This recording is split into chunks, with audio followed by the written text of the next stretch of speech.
नमस्कार, मैं हूं पंकज झा और आप अभी देख रहे हैं ऑफ द रिकॉर्ड।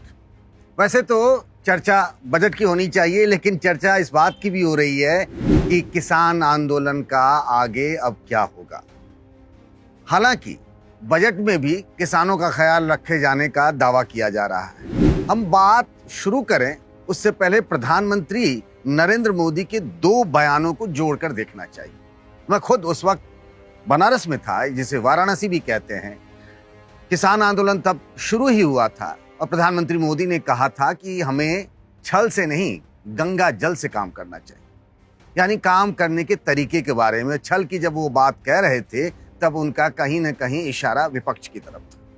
वही प्रधानमंत्री मोदी 2-3 दिनों पहले सर्वदलीय बैठक में, यानी बजट सत्र शुरू होने से पहले जब सभी पार्टियों के नेताओं की बैठक हुई, तब उन्होंने कहा कि I am just a call away from farmers. यानी सिर्फ एक फोन की दूरी है उनके और आंदोलनकारी किसानों के बीच। इसका मतलब क्या हुआ? आप जो समझ रहे हैं, मैं भी वही समझने की और समझाने की कोशिश करता हूं।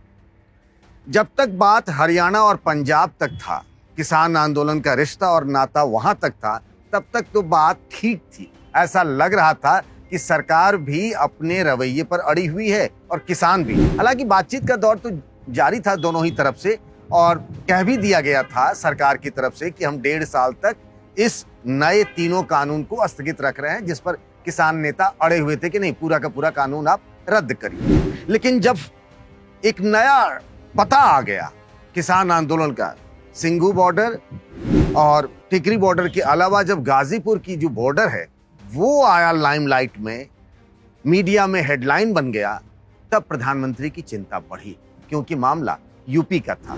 और राजनीति में एक बहुत पुरानी कहावत है कि दिल्ली की सत्ता का रास्ता यूपी की राजधानी लखनऊ से होकर जाता है, और यहीं खतरे की घंटी बज गई बीजेपी के कैंप में। और ये सब हुआ तब जब राकेश टिकैत, जो भारतीय किसान यूनियन के राष्ट्रीय प्रवक्ता हैं, आमतौर पर किसी पार्टी के प्रवक्ता की इतनी प्रसिद्धि नहीं होती है, जब अचानक एक किसान संगठन के राष्ट्रीय प्रवक्ता देखते ही देखते कुछ ही देर में देश भर ही नहीं, दुनिया की मीडिया में छा गए। उनका वो रोना और उनका भावुक होना पूरे किसान आंदोलन को एक नई दिशा दे गया।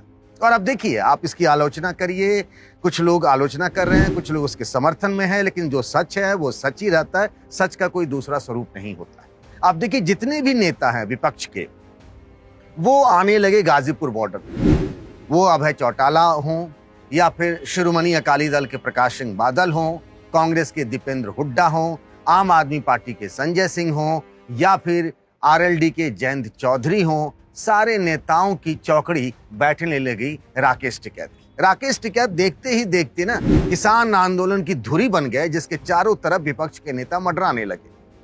और अब तक जो कहा जा रहा था कि किसान आंदोलन गैर राजनीतिक है, वो गैर राजनीतिक नहीं रहा, इसमें भी कोई दो राय नहीं है।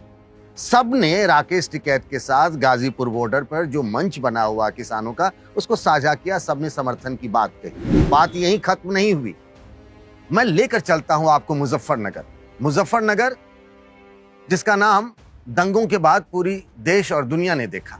जो दंगे 2013 में हुए थे, उसके बाद से कैसे यूपी की राजनीति बदल गई कि दंगों के बाद 14 साल का वनवास खत्म हो गया और यूपी में बीजेपी का राज आ गया। उसके पीछे की सबसे बड़ी वजह थी मुजफ्फरनगर का दंगा।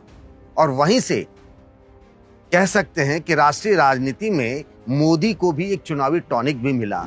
योगी भी आए इस राजनीतिक परिदृश्य में, और फिर देखते ही देखते सब कुछ बदल गया। 2014 के लोकसभा चुनाव के नतीजे आप सबको पता है कि यूपी के लोकसभा की 80 सीटों में से कितनी सीटें बीजेपी ने जीत ली अपना दल के साथ मिलकर। पूरी कहानी बदल गई, पूरा पॉलिटिकल मैप बदल गया वेस्टर्न यूपी का। जो पहले कहा जाता था जाट और मुसलमान एक साथ होते थे, वही आरएलडी की धुरी होते थे, चौधरी चरण सिंह से लेकर के अजीत सिंह की, वो दंगे के बाद ध्वस्त हो गया। लेकिन वही देखिए, जो 2013 के बाद से लेकर अब तक एक दूसरे के जानी दुश्मन थे, मुजफ्फरनगर में जब महापंचायत बुलाई नरेश टिकैत ने। नरेश टिकैत कौन है? राकेश टिकैत के भाई हैं, बड़े भाई हैं, और भारतीय किसान यूनियन के अध्यक्ष हैं। ये भारतीय किसान यूनियन महेंद्र सिंह टिकैत ने बनाई थी और पूरा देश और किसान आंदोलन उनके नाम से भली भांति परिचित है। तो जब मुजफ्फरनगर में वो महापंचायत बुलाई गई तो तमाम मुस्लिम नेता और जाट नेता एक मंच पर आए और चौधरी जयंत सिंह ने तो गंगा जल लेकर कसम ही खा ली थी। खैर, मुजफ्फरनगर में जो महापंचायत बुलाने का सिलसिला शुरू हुआ वो मुजफ्फरनगर से पहुंच गया बागपत, आज बिजनौर में हो रहा है, 5 तारीख को शामली में होगा, फिर कहीं कहीं होता जा रहा है। और जब मैं बात कर रहा हूं राकेश सिंह टिकैत की, तो उससे पहले यूपी में जो 2-3 बॉर्डर थे, जैसे चिल्ला बॉर्डर नोएडा के पास, वहां से किसानों ने अपना धरना खत्म कर लिया था। भारतीय किसान यूनियन के भानु प्रताप सिंह गुट ने, उससे पहले भारतीय किसान यूनियन के लोक शक्ति गुट ने भी अपना किसान आंदोलन खत्म कर लिया था। यानी यूपी में राकेश टिकैत को छोड़कर कोई भी किसान नहीं बचा था जो आंदोलन जारी रखना चाह रहा था। और यही नहीं, राकेश टिकैत भी आंदोलन जारी रखने के पक्ष में नहीं थे। मुझे इस बात की पक्की जानकारी है कि कैसे यूपी सरकार के लोगों ने और कुछ नेताओं ने उनसे बातचीत कर ली थी। वो धरना हटाने को तैयार हो गए थे, लेकिन जब दोपहर में वहां पर पुलिस फोर्स पहुंच गई और उनका मन बदल गया, वो थोड़े अड़ियल हो गए। उसके बाद वो रोए गाए और ये तक कह दिया, मैं खुद उस वक्त था जब उन्होंने मुझसे बातचीत में कहा कि मैंने बीजेपी को वोट दिया था और बीजेपी ने मेरे साथ गद्दारी की।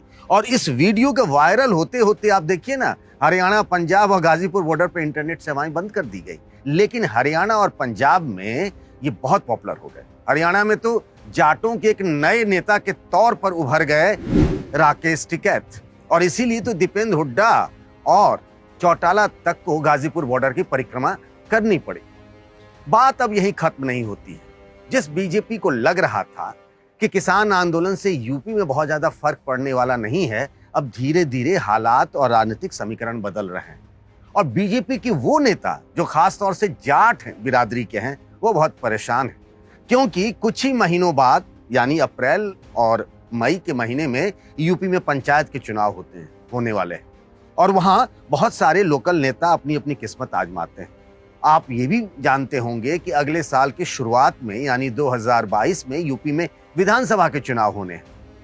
इसीलिए बीजेपी की चिंता बहुत बढ़ जाती है। बीजेपी के जितने भी जाट नेता हैं वो सब अंदर से परेशान हैं कि उन्हें लग रहा है कि अगर यही हालात बने रहे तो फिर जाटों का वोट मिलना उनके लिए नामुमकिन हो जाएगा। और इसीलिए बीजेपी के एक जाट सांसद जो मोदी सरकार की कैबिनेट में भी हैं, मंत्री हैं, उन्होंने मुझसे कहा कि हालात बहुत खराब हो गए हैं और इस पूरे मसले को, राकेश टिकैत के मसले को ठीक से हल नहीं किया गया और इसके जो दुष्परिणाम हैं उनको भुगतने पड़ सकते हैं। कई भी जाट नेताओं से हमने बातचीत की, बीजेपी के सब बहुत परेशान हैं। उन्हें लग रहा है कि कहीं उनका पॉलिटिकल करियर ही ना खत्म हो जाए। और बात यहां तक पहुंच गई कि मेघालय के गवर्नर हैं, संवैधानिक पद पर हैं सत्यपाल मलिक, जो जम्मू कश्मीर के भी गवर्नर थे, और उन्हें पता है कि कब क्या बोलना चाहिए। फिर भी उन्होंने अपने मन की बात कह ही दी मीडिया से। उन्होंने कहा जिस तरीके से गाजियाबाद के डिस्ट्रिक्ट एडमिनिस्ट्रेशन ने राकेश सिंह टिकैत को मसले को सुलझाने की कोशिश की, उनको गुस्साया गया, उनको भड़काया गया, इस बात से जाट बिरादरी में बहुत खराब मैसेज गया है। उन्होंने ये बात प्रधानमंत्री को भी बता दी। सतपाल मलिक ने यह भी कहा कि वो संवैधानिक पद पर हैं, लेकिन जो बात उनके मन को बहुत पीड़ा पहुंचा रही थी वो मीडिया से साझा करना चाहते हैं। तो जो दूर, बहुत दूर मेघालय में जाट बिरादरी के गवर्नर हैं, संवैधानिक पद पर हैं, वो भी अपनी मन को नहीं रोक पाए। ये हालात हैं कि पश्चिमी यूपी में जाटों की अच्छी खासी आबादी है, वोटर है।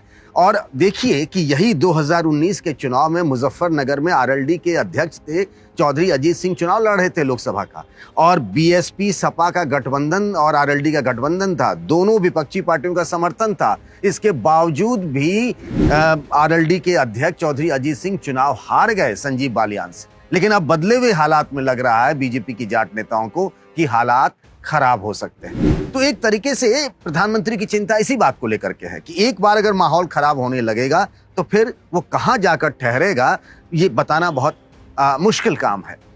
इसीलिए जो प्रधानमंत्री 2 महीना पहले कुछ उनके मन में कुछ और था, जैसे ही ये किसान आंदोलन की आंच पंजाब और हरियाणा से निकल करके यूपी तक पहुंचने लगी, उनके कान खड़े हो गए और फिर उन्होंने अपनी वो मन की बात कही कि भाई मैं किसानों से बात करने को तो सरकार तैयार है। यहां लेकिन बीजेपी में 2 खेमे हैं यूपी में।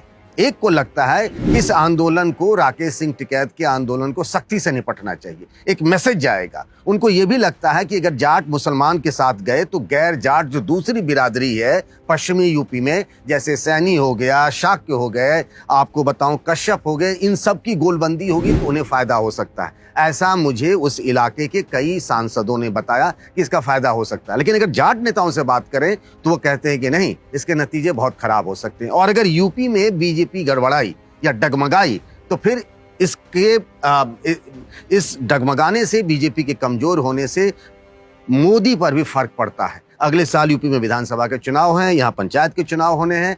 इसीलिए धर्म संकट में है बीजेपी कि हम आखिर राकेश सिंह टिकैत से कैसे निपटें। और फिलहाल राकेश सिंह टिकैत किसान आंदोलन में एक मजबूत नेता बनकर उभरे हैं। जो गोली चलाने की बात कह रहे थे, गोली चलाने की बात कह रहे थे, उन्होंने रोते रोते ही वो काम कर दिया कि अब किसान आंदोलन का एक नया और मजबूत ठिकाना बन गया है गाजीपुर बॉर्डर।